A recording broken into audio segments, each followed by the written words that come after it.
আজকে আমি আপনাদেরকে জানাবো সূরা কুরাইশ পড়ে ফু দিলে কি হয়। আমি আবার বলছি, সূরা কুরাইশ পড়ে ফু দিলে কি হয়। খুবই দামি এবং গুরুত্বপূর্ণ আমলটি যদি আপনি শিখে রাখতে পারেন তাহলে আপনার কাজে লাগবে। আর যখন এই আমলটি করে উপকৃত হতে পারবেন, লাভবান হতে পারবেন, তখন আপনি বুঝবেন কতই গুরুত্বপূর্ণ এবং কত দামি এই আমলটি।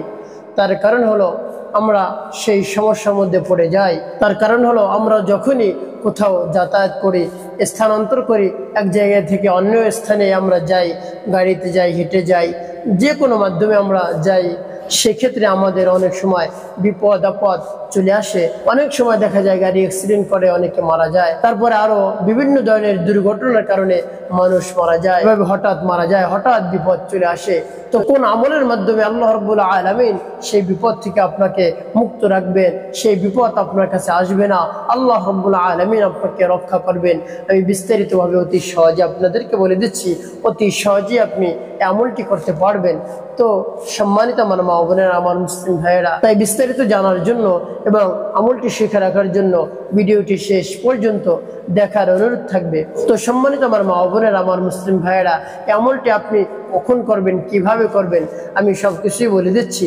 তো আমলটি আপনি করবেন যে সময় আপনি কোথাও দূরে সফরে যাবেন, এর পূর্বে আপনি আমলটি করবেন। আপনি সফর চলাকালীন অবস্থায় এই আমলটি করতে পারেন। তো সেই আমলটি কিভাবে করবেন, আপনি যখন আমলটি করবেন, এই সূরাটি আপনি পাঠ করবেন, তখন আপনি সর্বপ্রথম আপনি 3 বার ইস্তিগফার পাঠ করবেন, আস্তাগফিরুল্লাহ আস্তাগফিরুল্লাহ আস্তাগফিরুল্লাহ আস্তাগফিরুল্লাহ। তবে প্রিয় ভাই বোনেরা, একটি কথা মনে রাখতে হবে, আপনি যেখানেই যান, যেখানেই সফরে যান, আপনি পবিত্র অবস্থায় সফর করবেন। আপনার দ্বারা সম্ভব হয় 2-4 রাকাত নামাজ আপনি আদায় করে তারপরে আপনি সফর শুরু করবেন, তাহলে উত্তম। তার কারণ হলো এই সফরে আপনি যাচ্ছেন, এই সফর থেকে আপনি তো বাড়ি নাও ফিরতে পারেন। আল্লাহ না করুক আপনি যদি রোড অ্যাক্সিডেন্টে মারা যান, তাহলে আপনার সেই মৃত্যুটা হবে আপনার পবিত্র অবস্থায়। যে কোনো এক দুর্ঘটনা আপনি মারা গেলেন, বিপদ কখন কিভাবে আসে কেউ তো বলতে পারে না। এই জন্য আপনি আগে থেকেই প্রস্তুতি গ্রহণ করবেন, যে আগে থেকেই পবিত্রতা অর্জন করে আপনি সফরের উদ্দেশ্যে রওনা হবেন।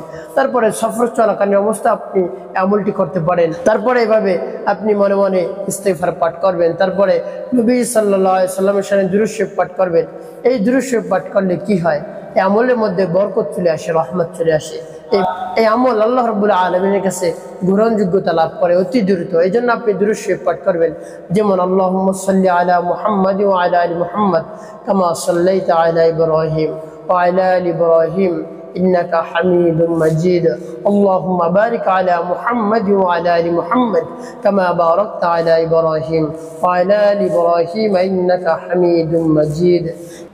এভাবে ইস্তিগফার দুরূদ শরীফ পাঠ করার শেষে আপনি একটি দোয়া পাঠ করবেন, যে যানবাহনে সফর করা অবস্থায় যে দোয়াটি পড়তে হয়, সেটি হলো সুবহানাল্লাযী সাখখারা লানা হাযা ওয়া মা কুন্না লাহু মুকরিনিনা ওয়া ইন্না ইলা রাব্বিনা লামুনকালিবুন।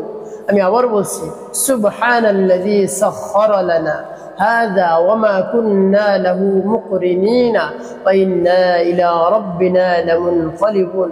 আর যদি আপনি নৌযানে কোথাও যান, তাহলে সেক্ষেত্রে অন্য একটি দোয়া আছে, বিসমিল্লাহি মাজরিহা ওয়া মুরসাহা ইন্না রাব্বি লাগফুরুর রহিম। বিসমিল্লাহি মাজরিহা ওয়া মুরসাহা ইন্না রাব্বি লাগফুরুর রহিম।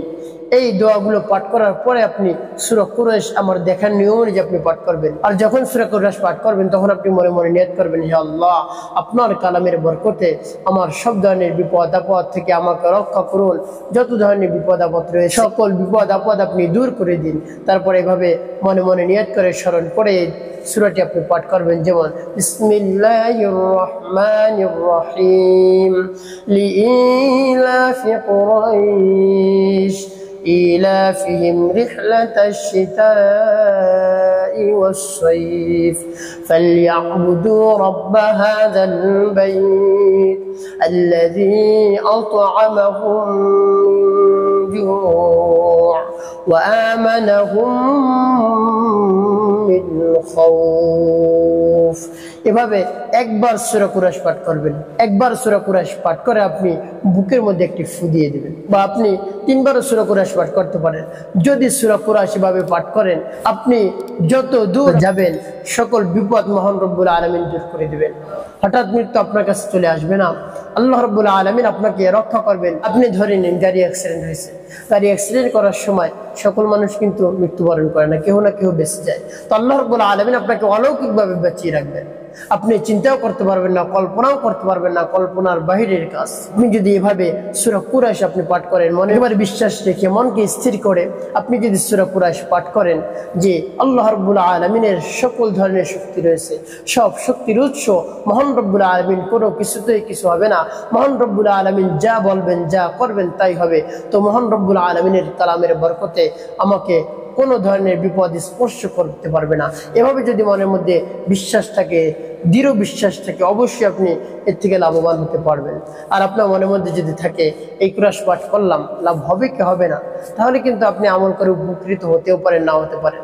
আর আপনি যদি বিশ্বাস করে করেন তাহলে অবশ্যই অবশ্যই আপনি উপকৃত হতে পারবেন। তাই এই যে সূরা কুরাইশ পাঠ করবেন, সেই সূরা কুরাইশটা শুদ্ধ করে পাঠ করতে হবে। কোনো ধরনের যেন বিকৃত শব্দ না উচ্চারণ হয়, যে এক শব্দের জায়গায় অন্য এক শব্দ আপনি বলে দিলেন, সেটা হতে পারবে না। আপনাকে ভালো করে সূরা কুরাইশ পাঠ করতে হবে, শুদ্ধ করে। এটা হলো 1 নম্বর শর্ত। এভাবে পাঠ করে আপনি মনে মনে আল্লাহ রাব্বুল আলামিনের কাছে দোয়া করবেন, হে আল্লাহ, আমাকে গন্তব্য পর্যন্ত অক্ষতভাবে আমাকে গন্তব্যে পৌঁছিয়ে দেন। যত ধরনের দুর্ঘটনা অ্যাক্সিডেন্ট রয়েছে, সব দুর্ঘটনা অ্যাক্সিডেন্টের হাত থেকে আমাকে রক্ষা করুন। আমার হায়াত বৃদ্ধি করে দিন।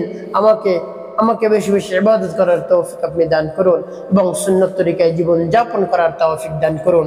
এভাবে আপনি মনে মনে নিয়ত করবেন। মহান রব্বুল আলামিন অবশ্যই আপনাকে সব ধরনের বিপদ আপদ, বালা মুসিবত থেকে রক্ষা করবেন।